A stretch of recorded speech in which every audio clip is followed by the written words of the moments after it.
Magandang araw kay Ma'am Julie Calma. Ma'am Julie, ito po yung mga social account namin kung saan nyo po kami pwede contact for video tutorial demo or video para sa concern nyo. FB page Mato Sewing Machine Vlog, YouTube channel Mato Sewing Machine.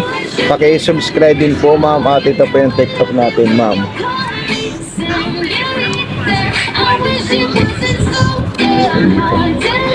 Okay ma'am, so ito ma'am yung ating pa-freebies po ma'am. Marami po yan ma'am, at mayroon pa po original na lalakalagay dito ma'am. Ayan, i-double check nyo lang po siya ma'am. Okay, so ilalagay ko po dito yun ma'am para makita nyo po siya ma'am. Ayan, ayan, ilalagay ko lang po dito yan ma'am sa freebies natin. Okay, so unang gagawin natin, ito pong wire natin ma'am. Okay, itong wire natin, dito po natin yan ma'am isasaksak po ma'am Julie. Ayan. Okay, sumunod po ma'am, ito naman pong wire natin, dito po yun sa pinakagilid. Ayan po siya. Okay, then next step natin, yung wire ng ating transformer sa regular outlet natin ma'am. Okay, so ganun lang po yan ma'am, kadali gamitin ma'am. Ayan. So naka-on and off po tayo ma'am, pwede po natin i-off, pwede rin natin i-on. Okay, nasa gilid lang po siya ma'am. Ayan. Ayan, naka-off po na po yan ma'am, then on. So, next na isusunod natin dyan. Okay ma'am Julie, so ito po yung pinakamakinis sa sewing machine natin. I-open muna natin yung sa ilalim, i-press lang natin yan ma'am, at sunggitin natin yung takip niya po ma'am. Ayan. Okay, so kailangan po niyo po ito malaman po ma'am. Okay ma'am, so ganito po pag open dyan ma'am, kasi wala po akong kuko, so isusungkotin ko lang po ito ma'am para makita niyo po siya ma'am. Ayan. Okay, so may pressing po tayo dito ma'am ha. So ito po siya ma'am, natanggal ko po siya ma'am. Okay, so kukunin natin siya ma'am, ganito po siya ma'am. Ayan. Ayan po siya ma'am. Tapos pag magre-refill po tayo ng sinulid, nandito lang po siya ma'am. Ayan. Dito po natin yan ilalagay ma'am, itatali natin yung sinulid dyan at itutulak natin dito yan. Okay, so ito marami na po itong sinulid pero hindi tayo makapag-refill. Yung walang laman po ma'am, ayan, tingnan nyo lang po siya ma'am na tumatakbo po ma'am. Ayan, gumagana po siya ma'am. Okay, so gaganin natin. Dito naman po tayo maglalagay ng sinulid para sa malaki yung sinulid natin papunta po doon ma'am. Okay, so ganito po siya ma'am. Ayan. So ito po ilalagay ko po dito at isasabit ko dito kasi meron po siyang sabitan dyan. Nandun po yung itikita niya or indicator. So ganyan lang po siya ma'am.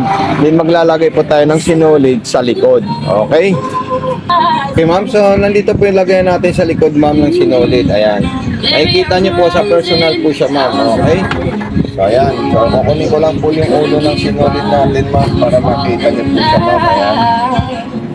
Okay. So, dire-diretso lang po tayo ma'am dito mama. Ilagay yan dito. Step 1. Tapos, pababa na po tayo. Saan yung baba? Dito na po siya ma'am. Kailangan maipit dito para hindi po siya magbuhol po ma'am. Okay po ma'am. So ma'am, ito na po siya ma'am. Ayan, paangat po siya. Then may hook po doon na maliit na bakal. Tapos ilalagay po natin yung sinulid natin. Then ipapasok natin dyan ma'am. Ayan. Okay, so straight line yung papasok sa butas ng karayom po ma'am. Okay. So understand po ma'am. Any concern, wag po kayo mahihiya ma'am.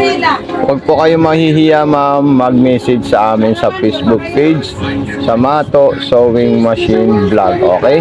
Doon po namin kayo ma-tutor sa ating mga video tutorial demo po ma'am. At pa-subscribe din po ma'am yung YouTube channel namin kasi gagawa po namin ng full video itong sewing machine nyo pag nakapag-unboxing po kayo at ikuha namin ng content po siya ma'am. Okay, so ayan, so ipapasok ko na po siya ma'am sa butas ng karayom. Okay ma'am, so ikutin natin ito ma'am para ma-pick up niya po yung sinulid sa ilalim. Paharap, pababa po siya ma'am. Okay, so ayan po siya. Ayun silang dalawa. Okay, so hihilain naman natin yung sinulid natin na nanggaling sa karayom para iangat niya yung sinulid na nanggaling sa bobbing. Ayan, ganyan lang po siya ma'am, kadaling gamitin. Kung hindi nyo lang po kaya ma'am, mag-PM po kayo sa amin sa Mato Sewing Machine Vlog. Facebook page namin po yun para po maturuan po namin kayo ma'am. Okay, so maong na po yung tatahi natin ma'am. Ayan po yung maong natin. Okay, So ayan yung pang-mount natin na stitch number 2. Ayan. Yung universal natin pang cotton number 3. Para sa manipis number 1. So dahil maong po ito ma'am, ito po yung reverse natin ma'am. Okay. Time Julie Calma po itong sewing machine. So ayan po siya ma'am. Napakaganda po siya at napakahusay at napakakinis. Sa mga sigsag naman po natin ma'am, ito naman po siya para sa mga universal cotton maong. Pero sa manipis yung 7. Ayan, so dahil maong ito, so gagawin ko po siya ng number 8 na sigsag. Okay, sa pang-garterize, number 10 at number 9 para po sa manipis, yung number 9 para sa mga spandex naman yung number 10 po ma'am. Okay, sa button holder naman po ma'am, so napakadali lang po, so sundan po natin yung step. Ayan, napakadali lang po siya ma'am at napaka-easy operate at friendly use na po itong sewing machine natin ma'am Julie Calma. Ayan, lock lang po yung easy ma'am, yung B at saka D, Atlas Abante po yan ma'am. Ayan, napaka solid talaga. Wow. So ito na po siya ma'am, yung ginawa po niyang stitches, pero hindi pa dyan nagtatapos dahil meron pa po yan pang edging, pang double zigzag at pang double straight line po ma'am. Okay po ma'am, so pupunta po tayo sa ating edging stitch na number 5. Napakaganda po ito ma'am at napaka solid po ito ma'am. Grabe, ang ganda oh. Ayan yung pang edging niya po ma'am ha. Tapos kukuha naman po tayo ng pang double straight line. Ayan, double straight line number 4 po siya ma'am. At double zigzag number 6. So ganyan kaganda itong sewing machine natin ma'am. Eto, paano nito i-open ma'am? I-slide nyo lang po ito ma'am. Ayan, na-slide po yan ma'am para ma-open nyo po siya. Then, double zigzagger number 6. Ayan, so napakalupit na sewing machine po ito ma'am at napakaganda. Tingnan nyo po siya ma'am oh.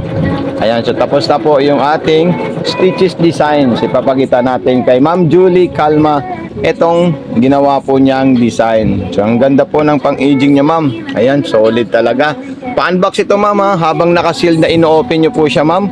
So maraming salamat sa iyo. God bless and more power po ma'am. Ilalagay ko na sa ordinaryong stitch. Okay. At ito yung pa-previous nating additional po ma'am.